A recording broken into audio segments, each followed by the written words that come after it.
Hey everyone, so today I am building an old photo restorer as well as a live digital photo album. Now I'm going to show you how to color grade using AI as well as get a photo album live to share with your friends. So by the end of this video, you'll know how to restore your own family photos and share with everyone. So without further ado, let's get into it. I don't have an old photo that needs restoring right now. So instead, I am going to use something online. We're just going to use this photo here of two lovely people that it's a bit battered, it's not color graded, you know, it's old. We're gonna go into ChatGPT. Now again, what I'm gonna type is I'm literally gonna say,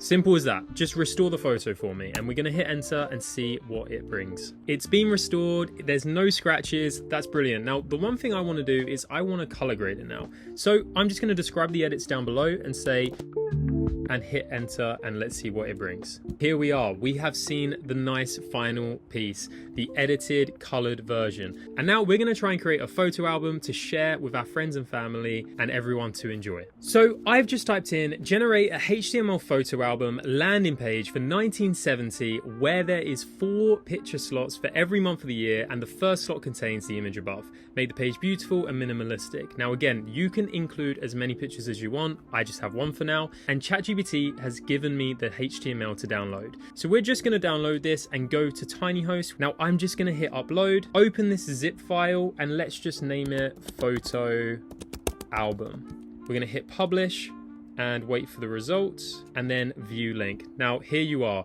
fully ready, fully functional. It has a title, January all the way up until December, and you've got all the photos to include and enjoy. And that is how you create a photo album and also restore old photos within minutes. And there you have it, our very own old photo restored, colorized and graded with GPT and also posted live using TinyHost. So comment below if you found this video useful. Thanks for watching guys, and I'll see you in the next one.